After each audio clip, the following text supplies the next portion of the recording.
Part 1. The Fading Light. In the heart of the city, where tall buildings rose like restless dreams and narrow streets hummed with the rhythm of everyday life, there stood a small, forgotten lane called Chandni Gali. It wasn't special on any map. Cars rarely entered it, and the world outside had almost forgotten it existed. But for the people who lived there, it was home a small world of flickering lights, laughter, and old memories. At the very corner of Chandni Gali stood an old workshop, Noor Lamp Repairs. Its wooden sign was cracked, its letters faded by years of sunlight and rain. Inside, surrounded by the faint smell of oil and dust, sat an elderly man named Arun. Arun was in his late 60s. His hands were rough, his back slightly bent, and his hair had turned the color of the smoke from his old lamp burners. Every morning, before the sun had fully risen, he would open his tiny shop, wipe the counters, and gently clean the glass shades of the lamps that awaited repair. In a world of neon lights and phone screens, not many people needed a lamp repaired anymore. But Aaron still came every single day. He said the lamps were his friends. They have souls, he would often tell the children who stopped by. They light the darkness, and in return, we must keep them alive. Few understood his words, but the warmth in his voice always made people smile. Across the street lived Rina, a young girl of about 14. Her school bag was always heavy and her dreams even heavier. She often stopped by Aaron's shop on her way home, curious about the strange lamps that filled his shelves. One day she found him sitting quietly holding an old brass lamp that refused to light. "Uncle Arun," she said softly, "why do you still fix these?" "No one uses them anymore." Arun looked up and smiled that slow, gentle smile of someone who had learned to accept the passing of time. "My dear," he said, turning the lamp in his hands, "everything old isn't useless. Some things simply wait for the right hands to see their worth again." Rina tilted her head. "But how will anyone find it if it stays here?" Arun chuckled. "Sometimes light finds its way, even when no one looks for it." She didn't quite understand, but she liked how he said it, as if it were a secret between him and the universe. Evening came early that day. Clouds gathered above the city, dimming the sky. As darkness fell, the narrow street seemed to shrink into itself. Aaron lit one of his oil lamps, the old brass one that still worked. The flame glowed softly, painting the walls with shades of gold. Outside, children played with plastic torches and battery lamps. None of them looked at the gentle flame that danced in Arun's workshop. But Rina did. She stood quietly at the door, watching how the little light pushed back the darkness, how something so small could make the entire room feel alive. "Uncle," she whispered, "it's beautiful." Aaron nodded. "Yes, child. Beauty often hides in simple things, but not everyone has the patience to see it." Later that night, the rain grew heavier. Rina was on her way home when she saw Arun still inside, adjusting a lamp that looked nearly broken. "Uncle Arun, you should go home. It's late," she called out from across the street. He smiled faintly but didn't stop. "This one's special," he said. "It was the first lamp I ever fixed 40 years ago." She laughed. 40 years? It must be very tired now. He laughed too. Maybe. But even tired lights can glow if someone believes in them. Rina stood there for a moment, the rain pattering on her umbrella, before running back to her house. That night, the rainstorm grew fierce. Thunder rolled through the city, and for the first time in years, Chandni Gali went dark. The electric lights flickered and went out one by one. People shouted from their windows, surprised by the sudden blackout. Children cried. Someone knocked over a candle.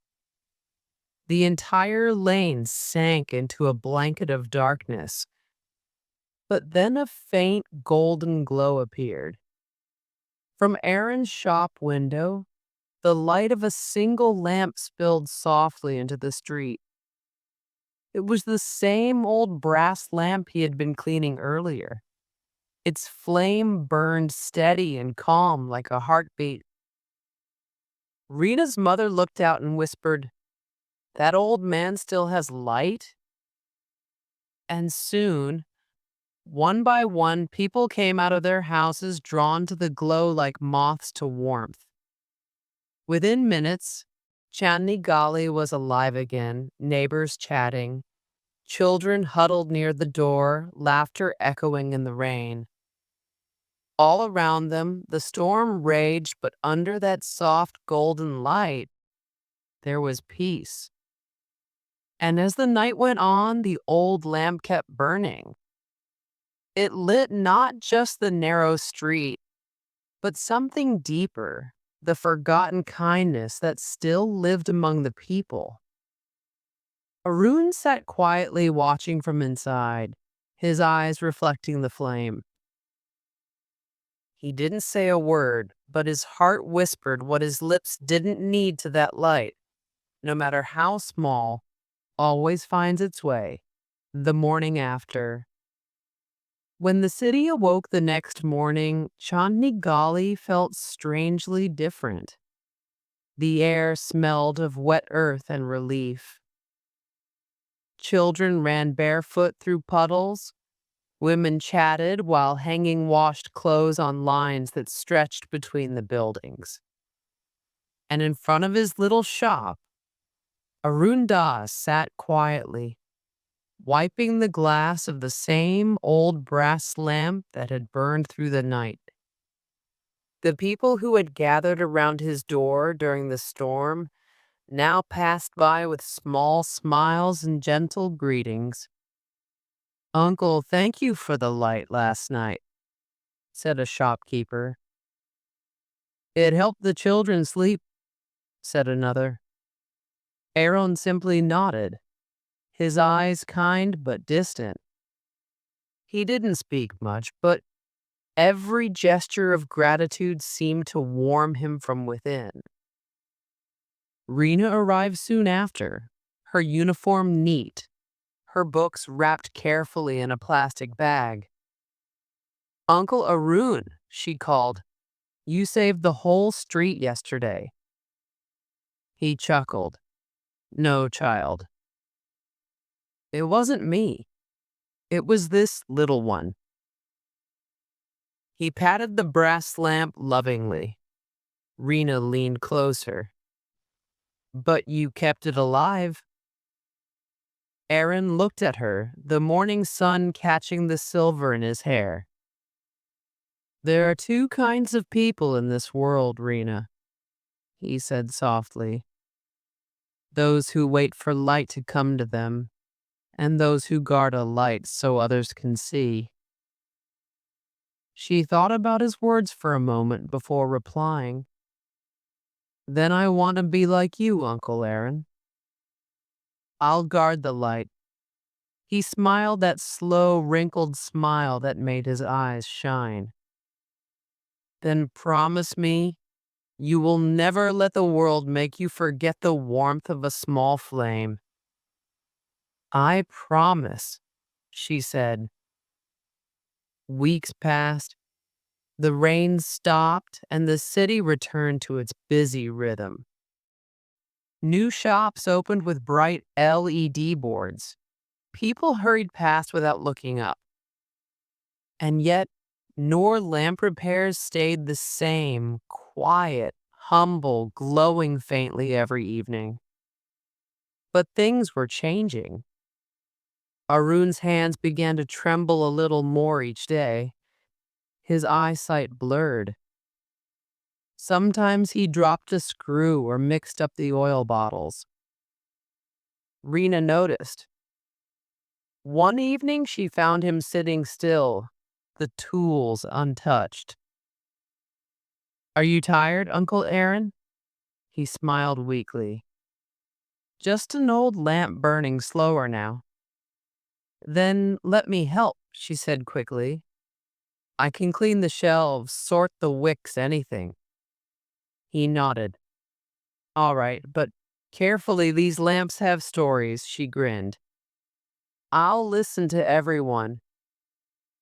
So began her quiet apprenticeship. Each afternoon after school, Rena would sit beside him, learning how to polish brass, trim wicks, and listen. Really listen to the silence between words. Arun would tell her about lamps that had lit wedding halls, guarded newborns through the night, and burned beside prayer altars when the city first found its electricity. To anyone else, they were just old objects. To him, and slowly to her, they were memories that glowed. One chilly evening, Rena found a dusty cardboard box tucked under a shelf. It was sealed with an old piece of rope. "What's this?" she asked. Aaron hesitated before answering. "Uh, that one," he murmured. "It's the old city lamp. The last street light before the government replaced them all with electric poles." He untied the rope and lifted the lid. Inside lay a large metal lamp, once elegant, now rusted and silent. "This one used to stand near the main road," he continued. "Every night I would climb the pole and light it by hand. People would wait until it glowed before locking their shops. It was our evening sun." Rena traced the lamp's rough edge with her fingers. "It looks sad." Arun nodded. "It hasn't seen light for many years." Something stirred inside Rena that night. A quiet determination. She wanted to see that lamp glow again. But when she asked, Arun only smiled. "Maybe one day," he said, "when the world remembers that not all light comes from wires." Days turned into months. The monsoon was gone, replaced by the dry whisper of winter. One morning, Rena came to the shop and found it closed. The shutters were down, the lock hanging loosely. Her heart pounded. She ran to Arun's small house at the end of the lane. Through the window, she saw him resting in bed, his face pale but peaceful. "Uncle Aaron," she called, rushing inside. He opened his eyes slowly and smiled. "Ah, my little apprentice. The lamp keeper has grown tall." "You scared me," she said, trying to laugh, but her eyes were wet. "I'm just tired, Rena." The flame flickers low. "No," she said firmly. You'll get better. I'll bring medicine. I'll make tea. I'll. He placed a trembling hand over hers. Listen to me, child. When a lamp burns long enough, it doesn't fear the dark. It becomes part of the light itself. She didn't understand, not then. She only held his hand tightly and whispered, Please don't go. That night, Arun Das passed away quietly, the old brass lamp glowing faintly beside his bed. The next morning, Chandni Gali was silent. The shop stayed half open. The neighbors spoke in hushed tones, and Rina, with tears drying on her cheeks, unlocked the door of Noor Lamp Repairs. The dust in the air sparkled in a beam of sunlight that slipped through the window. On the table lay a small envelope with her name on it. She opened it with trembling fingers. Inside was a short note written in Arun's uneven handwriting. For my light keeper. Do not let the world forget the old lamp. It still has work to do. The key is beneath the counter and below it. One final line. Light finds its way. Rina closed her eyes and whispered, I will, Uncle. That evening, as the city lights flickered on, people noticed something strange at the far end of the street. The old city lamp, the one everyone thought was dead, now burned with a steady golden flame. Children pointed, elders smiled, and for a moment the busy city paused. No one knew who lit it, but Rina, standing quietly near Arun's empty shop, did. She looked up at the glowing lamp and whispered, I kept my promise. And so, in the heart of a city that had forgotten how to look up, one lamp still burned a reminder that hope, like light, never truly dies. It only waits for someone to believe in it again. Part 2. The Girl and the Promise. It had been a week since Arun Das passed away, yet his absence still echoed through Chandni Gali. His shop, Noor Lamp Repairs, stood quietly, its door half open as if still waiting for him to return. Dust began to gather on the shelves, and the brass lamps inside seemed dimmer, as though mourning their old keeper. Rina came every morning before school, unlocking the door and sweeping the floor. At first, people told her gently, Child, you don't need to do that. He's gone. Let it be. But she would simply shake her head. No, she said. He left me a promise. I will keep it. She dusted the counters, wiped each glass shade, and arranged the old wicks in neat rows. Every evening before she left, she lit the old city lamp outside, the one she had restored, letting its glow spill softly onto the cobblestones. It was her way of saying, I'm still here, Uncle. Days turned into weeks.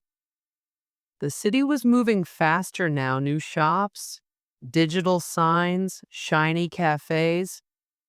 Even the old tea stall across the street had turned into a juice bar.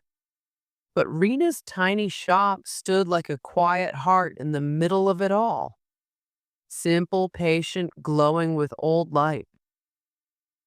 Some people began to notice. A few neighbors brought broken lamps or small appliances, asking if she could repair them. At first, she didn't know what to do. but she remembered Aaron's steady hands, his calm voice, and his rule. Every flame has its way. Listen to it. So she tried, and slowly she learned. One afternoon, a boy from a nearby electronics shop came to her with a broken electric lantern. "You know how to fix these, little lamp girl?" he teased. Rena smiled shyly. "Maybe, but I can try." He laughed. "You're too young for this kind of work. Get a mobile, start an online page instead." She didn't answer. She simply took the lantern, studied it carefully, and after a few minutes, replaced a loose wire. The light flickered, then glowed brightly. The boy blinked in surprise. "Oh, you really fixed it?" Rena nodded quietly. "Light finds its way." He grinned awkwardly and handed her a few coins. "You're like the old man." Strange but good. As he left, Rena smiled to herself. For the first time, she felt she truly belonged in that little shop. But keeping a promise isn't always easy. The rent collector came one morning, tapping impatiently on the counter. "Child," he said, "you can't stay here forever. The owner wants to sell this place. He's got a buyer, some big company." Rena's heart dropped. "But this is my uncle's shop," she began. "Your uncle didn't own it, girl. He just rented it for years." "I'm sorry," he walked away, leaving her frozen. That night, she sat inside the dark shop, staring at the glowing flame of the old brass lamp. The street outside was quiet. Even the air felt heavy. "What should I do, Uncle?" she whispered. "I promised I'd keep the light alive. But how do I save this place?" The flame trembled as if listening. The next morning, she decided to act. She gathered all the lamps and cleaned them until they shone. Then she painted the old signboard again. Noor Lamp Repairs. Since 1978. She hung a small board below it that read, "Now run by Rina, the lightkeeper." It was her way of saying, the story isn't over yet. She started working after school, repairing lamps for neighbors and small stalls. The money she earned was little, barely enough to pay half the rent, but it kept the shop alive. Every evening, as she closed the shutters, she lit the old city lamp. People began calling it Rina's light. Some came just to sit beneath it after a long day, finding peace in its soft glow. One evening, an old man with a walking stick stopped by. He looked at the glowing lamp outside and said, "You keep it well, child. I used to pass this lane when I was young. That lamp was my guide." Rena smiled. "It was my teacher's too." The old man nodded thoughtfully. "Ah, then you must be Aaron Dass's girl." "Yes, uncle." He placed a small envelope on her counter. "He once fixed a lamp for me years ago, but I never paid him. I thought he'd forgotten. Seems the light never forgets." Inside the envelope was a note and a small amount of money, not much, but enough to pay a month's rent. Tears filled her eyes. "Thank you, uncle." He smiled faintly.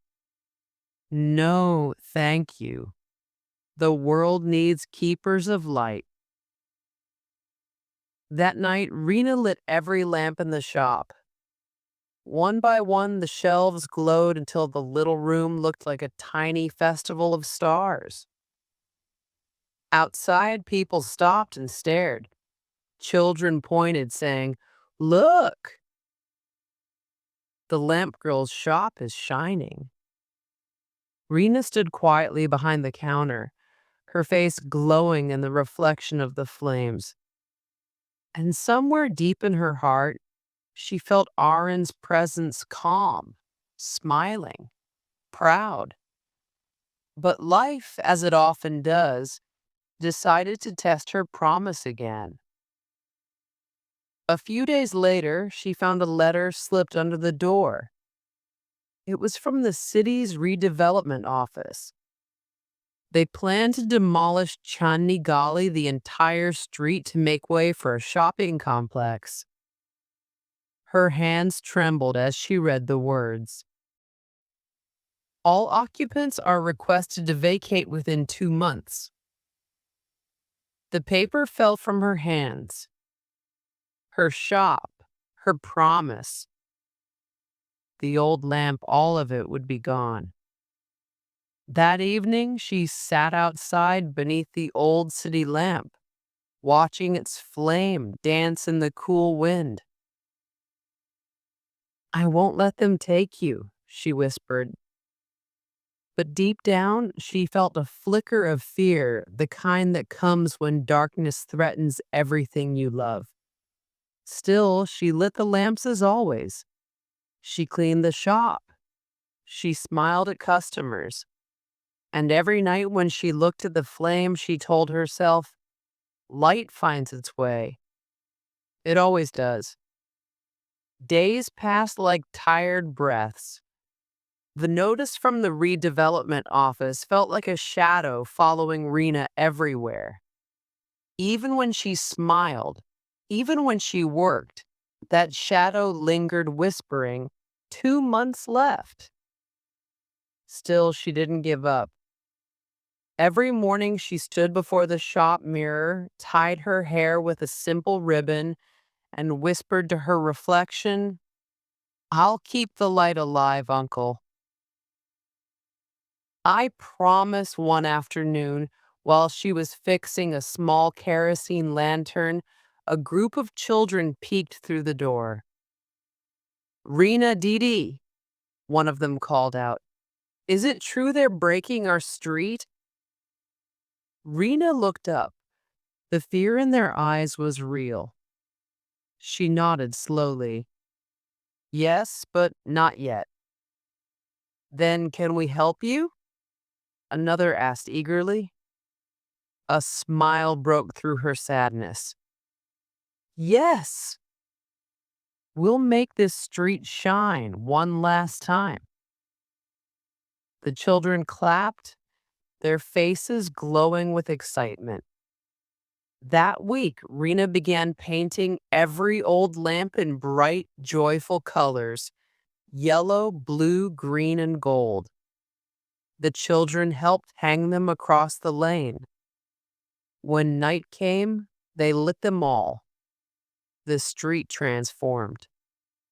Where once there was dullness, now there was a soft, colorful glow.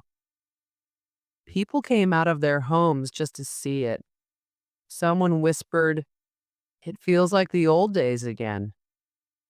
Another said, "Maybe the city will notice us now." And they did. The next morning, a local journalist stopped by, notebook in hand. "Are you the girl behind these lamps?" he asked. Rena nodded, wiping soot from her cheek. He smiled. "People online are talking about the light street. They say a young girl brought hope back to the old quarter." She blushed. "It's not me, sir. It's the lamps. They just needed to shine again." The story spread. Soon photographers came, filming the glowing lamps in the narrow lane filled with laughter. Visitors began leaving small donations in a wooden box outside her shop. One morning, the same redevelopment officer who'd sent the eviction notice walked into the shop. He looked around the neat shelves, the lamps, the smiles on people's faces. "You're Rina?" he asked. "Yes, sir." He sighed. "You've made this place famous, girl. Everyone's talking about you, but rules are rules. The demolition is scheduled." Her heart sank. "Please, sir, this isn't just a shop. It's a story. My teacher built this with his life." He paused, his eyes softening for a moment. Then he said quietly, "I'll see what I can do." And he left. For days, there was no news. Then, one rainy evening, he returned with an envelope. Inside, it was a letter, stamped by the city council. It read, "The property at Noor Lamp Repairs is to be preserved as a heritage craft site." Rina gasped. Tears rolled down her cheeks. They, they're saving it?" The officer smiled faintly. "You gave light to this lane, Rina. The least we could do is keep it shining." The next day, people gathered around her shop, cheering, clapping, hugging. Someone shouted, "The lamp girl did it." The old tea vendor brought her a cup of warm chai. "You see, Betty," he said, "light never loses to darkness, not when someone protects it." That night, Rena lit the old city lamp again. Its golden glow spread over the wet cobblestones, reflecting on smiling faces. She stood quietly, eyes lifted toward the flame. "Uncle," she whispered, "we did it. The light will stay." Years passed. The city changed again, more towers, more traffic, more noise. But tucked inside a quiet lane, Noor Lamp Repairs still stood a small haven of light. Rena had grown into a young woman now, wise and calm. She taught children how to repair lamps and understand light not just as brightness, but as patience, kindness, and hope. Sometimes tourists came by asking her story. She would smile and tell them, "This shop was started by an old man named Arun. He taught me that even a cracked lamp can shine if someone believes in it." And at night, when the city lights dimmed, the old city lamp still burned outside, steady, soft, alive, a golden heartbeat in the middle of a restless city. In a world that keeps changing, it's easy to forget small things: an old street, a simple shop, a quiet flame. But sometimes a single light can remind us that even when darkness grows, there is always someone somewhere keeping hope alive. And that someone might just be a little girl with an old lamp and a promise she never broke. Part 3. Keepers of the Light. The rain had stopped, and the night air smelled of wet earth and new beginnings. Rena stood beneath the glowing lamp outside her shop, the same lamp that once guided her through grief, fear, and loneliness. Now it guided others. Noor Lamp Repairs had become more than just a shop, it was a symbol. People called it the heart of Chandni Gali. And Rina? They called her the girl who kept the light alive. Every evening, as the sun slipped behind the tall city buildings, she would open the shutters, dust the counters, and light the lamps one by one. Customers no longer came only to repair things, they came to feel something: peace, hope, belonging. One morning, a woman entered the shop holding a broken bedside lamp. She looked tired, the kind of tiredness that comes not from lack of sleep, but from life itself. "My son used to study under this lamp," she said softly. "He passed away last year. I can't throw it away." Rena held the lamp gently, as if it were a heartbeat. "I'll fix it for you," she said, her voice warm and steady. Hours passed as she worked in silence. The shop filled with the faint smell of oil and metal, the same scent that once surrounded her mentor, Arun. Finally, with one last twist of the wire, the bulb flickered and glowed soft, golden, alive. The woman's eyes filled with tears. "It feels like he's here again." Rena smiled, her own heart trembling. "Light never leaves us, ma'am," she said. "It only waits to be found again." That day, the woman left with her lamp, but she also left something behind: a small photograph of her son. She placed it beside Arun Das's picture on the shelf. Two souls, side by side, surrounded by light. Word began to spread about Rena's kindness and her ability to restore not just lamps, but memories.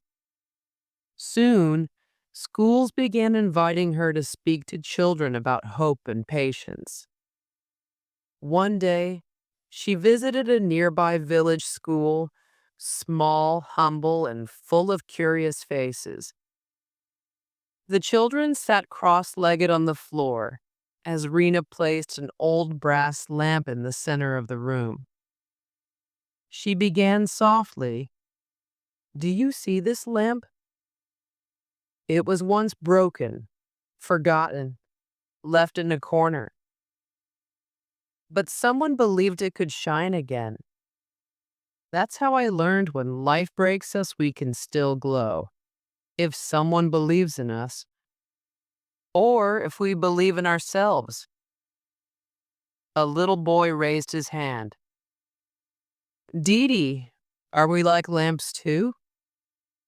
Rena's smile widened. "Yes, we all are. Each of us carries a small light. Some days it burns bright, some days it flickers, but as long as we protect it, it will never go out." The room was silent, but the silence was warm. Even the teachers had tears in their eyes. That day when she left, the headmaster pressed a small box into her hands. Inside it were hand-drawn pictures from the children lamps of every shape and color, with one line written on each: "We will keep our light alive." Rena held the box close to her chest. That night, when she reached home, she placed it on the shop counter beside the other treasures, reminders that her light was spreading. As months passed, the city began to change again. Tall buildings rose, new shops opened, but amidst all the noise, people still found their way to that small corner, to the girl who never stopped believing in light. A young journalist from a big news channel visited her one day. "Miss Rena," he said, setting up his camera, "people across the city know your story. What do you think made it all possible?" She thought for a moment, then smiled. Because light doesn't need to fight the darkness, she said. It only needs someone to protect it. Her words became a headline the next morning. The girl who protected the light. That headline reached thousands. And something magical happened. People started leaving broken lamps outside her shop with notes attached. This one stopped working after my husband died. This one was in our home since my childhood. Can you make this one glow again? Rena repaired every single one. She didn't just fix metal and glass, she mended hearts. But even as her shop grew famous, Rena never changed. She still woke up before dawn, swept the floor, and made tea for the neighbors. And every evening, she still lit the same old city lamp that started it all. One evening, a group of young volunteers approached her. They had been following her story online. Rina Didi, their leader, said, "We want to start a project, a campaign called Keepers of the Light. We'll repair and donate lamps to orphanages and old age homes across the city. We want you to guide us." Rina's eyes softened. "Keepers of the Light," she whispered. "That's beautiful." And so it began.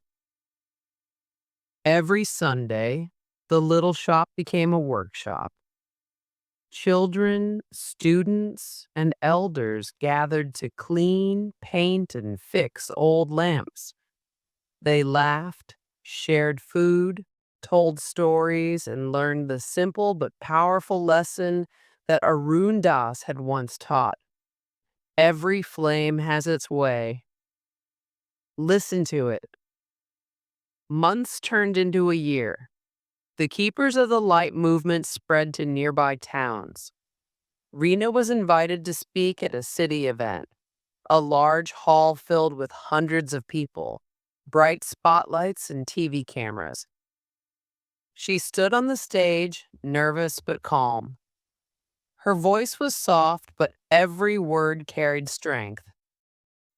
"I was just a scared little girl once," she began. "I lost someone who taught me that even a cracked lamp can shine again. I didn't understand it back then. But today I know every person here is a lamp. We may face storms, but storms only test how strong our light truly is." The crowd listened in silence. Some smiled, some wiped their tears. She continued, "We all wait for someone to bring us light. But maybe, just maybe, the world is waiting for us to become the light." When she stepped off the stage, the hall erupted in applause. And for the first time, Rena realized that her promise to one man had become a promise to an entire city. That night, when she returned to Chandni Gali, she found the lane glowing brighter than ever. Dozens of lamps, old, new, painted, colorful, hung across the street. The people of the lane were waiting for her. The old tea vendor, the fruit seller, the school kids, all of them smiling. Someone shouted, "Welcome home, Rina Didi. We kept the lights burning for you." Her eyes filled with tears. She looked at the glowing street, the same street that once stood silent and forgotten, now alive, filled with laughter and hope. She whispered softly, "Uncle, can you see it? The light is everywhere now." Later that night, she sat alone inside her shop. The air was still, the lamps hummed gently.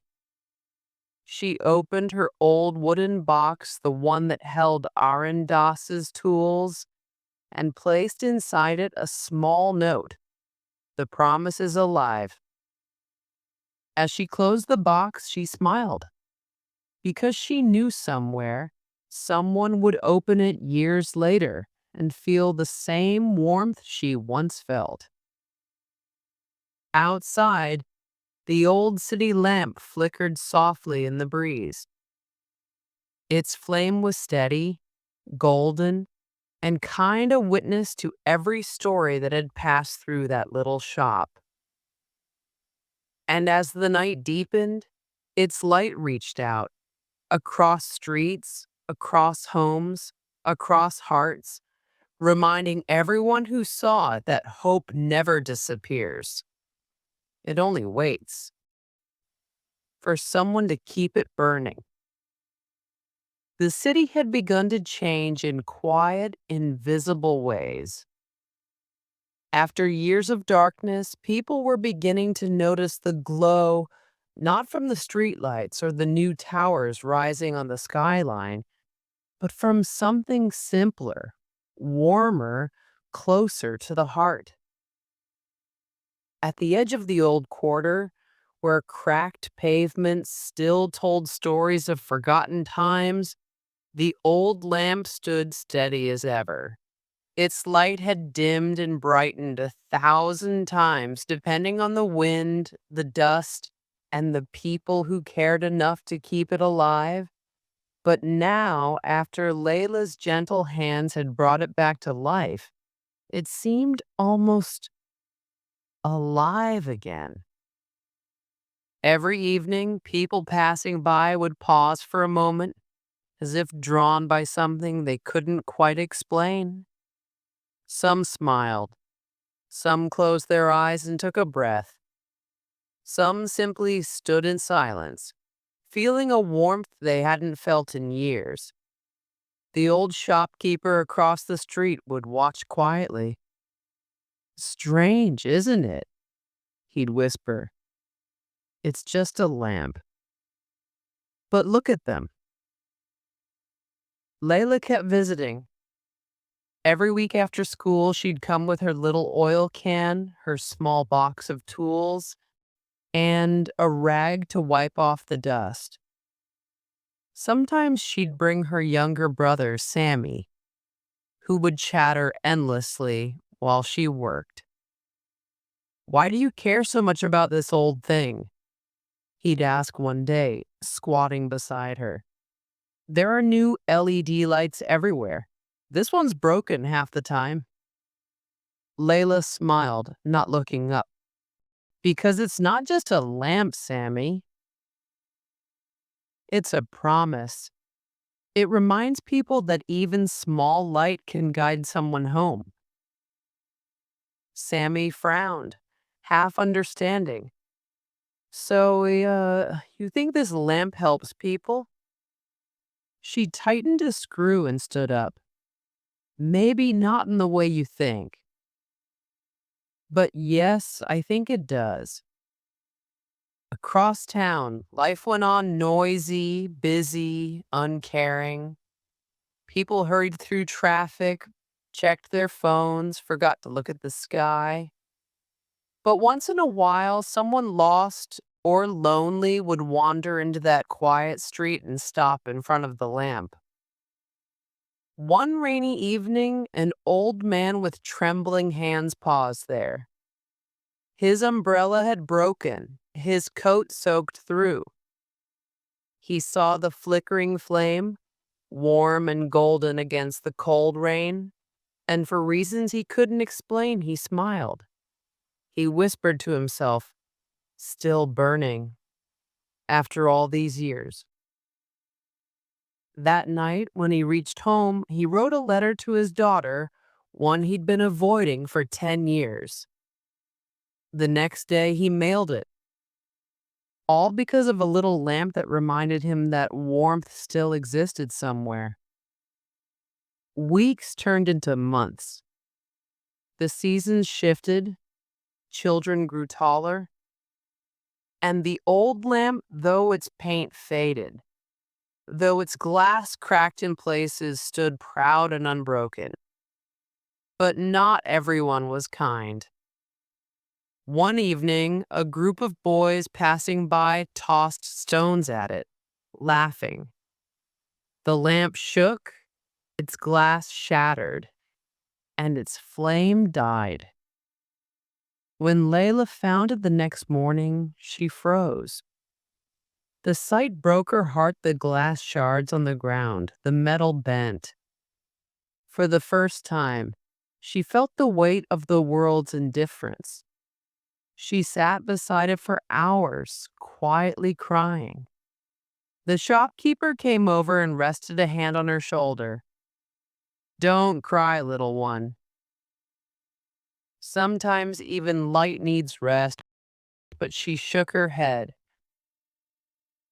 No, it wasn't supposed to end like this. That night, the city seemed darker than usual. The alley felt empty, hollow, but Layla couldn't sleep. At midnight, she got up, took her lantern, and went back. The streets were silent, only the hum of faraway traffic and the rustle of wind. She knelt down beside the broken lamp and whispered, "You gave so much light to others. Maybe it's time someone gives light to you." From her bag, she took a small candle, placed it carefully inside the broken frame, and lit it. The flame flickered weakly at first, then steadied, glowing through the cracks like tiny stars. Layla smiled through her tears. It wasn't perfect. It wasn't bright, but it was alive. In the days that followed, something unexpected happened. When people passed the alley, they noticed the candlelight glowing faintly inside the shattered lamp. Someone left a new piece of glass beside it. Another person brought a small tin of paint. A boy cleaned the soot with a cloth. Little by little, without a plan or command, the neighborhood came together. They rebuilt it. The lamp was no longer just a piece of metal, it had become their story, a symbol of what could survive even when everything else seemed lost. Months later, when Layla walked by after school, she saw something that made her heart swell. Children were sitting near the lamp, reading their school books under its light. Old men were chatting beside it. A woman left a flower at its base. The light flickered softly on all their faces, a gentle reminder that hope doesn't vanish when shared. The shopkeeper smiled as Layla stood there watching. "You started this, he said. "You reminded everyone how to care again." She shook her head, her voice soft. "No, the light started it. I just helped it shine." Years passed. The city grew taller, louder, faster. But no one forgot the old lamp. Every year on the same date, people gathered around it, lighting small candles, telling stories, laughing, remembering. And in the crowd, grown-up Layla would stand quietly, watching new children polish the lamp as she once did. One little boy would always ask, "Why do we keep this old thing when we have lights everywhere?" And the answer, whispered with a smile, was always the same. Because some lights don't just show the way, they remind us who we are. The lamp had become more than metal, more than glass. It had become a symbol of resilience, of kindness, of small acts that change big worlds. It no longer mattered who first fixed it or who last polished it. It belonged to everyone who believed in light. even in the darkest corners. And as dusk fell over the city, the lamp glowed softly, its golden light spreading across the street like a quiet blessing. The world outside might still be chaotic, uncertain, full of noise and worry, but here, under the single lamp, hope burned steady. Because hope, like light, never truly dies. It only waits for someone to see it. Part 4: The Light That Never Fades. Years passed quietly, like pages turning in a forgotten book. The city changed, buildings rose taller, and the streets grew brighter with neon and glass. Yet somewhere in a corner where old trees still leaned toward each other, and the air carried the scent of dust and rain, the old lamp still stood. It was no longer just a lamp now, it was a symbol of warmth, of kindness, of all the small lights that people carry inside. Every evening when the sky turned the color of rust and gold, the lamp would flicker to life, just as it had for decades.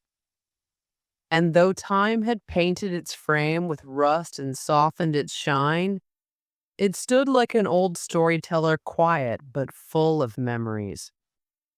One evening, as the last rays of sunlight melted into the city's skyline, a young woman walked down the old lane. Her steps were slow, measured as if she was walking through her own memories. Her name was still Layla, but she was no longer the little girl who once polished the lamp with trembling hands. She had grown, finished her studies, become a teacher at a local school, and learned more about the world than she ever imagined.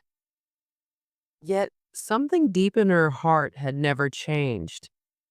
She still carried that small flame, that belief that a little light can still make a difference.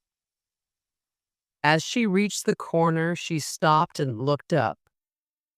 There it was, her lamp, the same warm golden glow, the same familiar hum in the air, and the same feeling she had as a child, a mix of comfort, memory, and quiet pride. A few children were sitting around the lamp just like she once did. They were doing their homework, laughing, sharing snacks, and playing word games. One of them looked up and said, "Miss Layla, you came." She smiled. They called her Miss Layla, now their teacher, their guide, the one who always told them to find light even when the world felt dark. She walked closer and sat beside them, her eyes soft and full of nostalgia.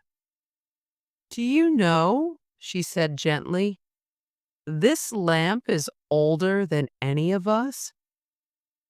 It's seen more stories than I could ever tell." One curious boy asked, "Was it really broken once, miss?" Layla chuckled. "More than once, little one. But every time it broke, someone cared enough to fix it. That's what makes it special. Not that it never broke, but that it was never forgotten." The children looked at each other, thoughtful and silent. And as they listened, the lamp's glow reflected in their young eyes the same way it once reflected in hers. Layla looked up, her gaze distant. She remembered that rainy night, the first time she lit the candle inside its broken frame. She remembered how lonely she felt and how that tiny flame had comforted her. And she remembered her mother's words long ago: "Even one small light can change a dark room. Don't ever doubt the difference you can make." Those words still echoed inside her. As the night deepened, more people came to the alley, old shopkeepers, young students, mothers with children. The lamp had become a quiet gathering place, a little corner of peace in a restless city. Someone placed a small bench under it, another left a flower, and a stranger walking by stopped just long enough to smile. Layla watched all this, her heart swelling with quiet gratitude. She whispered softly to herself, "You're still shining, even after all this time." And for a brief moment, she felt as though the lamp itself was listening, as if it could feel her words, as if it too remembered her. Years turned into more years. The city changed again, old walls painted new, streets renamed, faces forgotten, but the lamp endured. It became a landmark on its own. People called the lane Light Street. Tourists took photos. Couples met beneath it. Children grew up hearing stories about the girl in the lamp that never stopped glowing. And yet, through all that noise and time, its true meaning stayed simple. It was never about fame or beauty, but about hope. One late evening, when the streets were empty and rain whispered softly against the rooftops, an elderly woman walked slowly down that same lane. Her hair was silver now, her hands thin but steady. She wore a shawl, and her eyes held decades of memories. It was Layla again, older, gentler, yet still carrying that same spark. She paused before the lamp and placed her hand on its cool metal. "So many years," and she murmured, "and still, you shine." She sat on the old bench nearby, watching the light shimmer through the drizzle. Around her, the city buzzed in the distance, but here there was only peace. A young reporter happened to pass by. Seeing the elderly woman, he stopped and smiled. "Excuse me, ma'am," he said kindly. "I'm writing an article about this lamp. They say it's been burning for more than 50 years. Do you know who first restored it?" Layla looked at him for a moment, then smiled that same gentle smile that once brightened her mother's kitchen. "No one really knows," she said softly. "And maybe that's how it should be." It was never about one person. It was about everyone who believed it should stay lit. The reporter nodded, grateful for the words, and walked away, leaving her with her memories in the quiet rain. As the night grew colder, Layla took a deep breath and stood up. She reached into her small bag and pulled out a tiny matchbox, the same kind she once carried as a girl. She struck one match and held it near the lamp's flame. The two lights met the old and the new, blending into one soft glow that danced in the wind. She whispered, "When I'm gone, may you still burn for all who need you." And as she turned to leave, the lamp flickered once, almost as if it was saying goodbye. Months later, when Lila's name appeared in the city's paper, teacher, mentor, friend, believer in light, people gathered once more under the lamp. They didn't speak much. They didn't need to. They just stood there in quiet remembrance, watching the glow that still refused to die. A little girl tugged at her mother's hand and asked, "Mama, who was she?" Her mother smiled softly, looking at the lamp. "She was someone who taught us never to let the light fade," she said. and someone who showed us that even a small flame can change many hearts. The girl nodded, eyes wide and thoughtful, and then whispered, "Maybe I'll take care of it now." Her mother smiled, "Maybe you will." From that night onward, the little girl, just as Layla once did, came every evening with a cloth and a small oil can.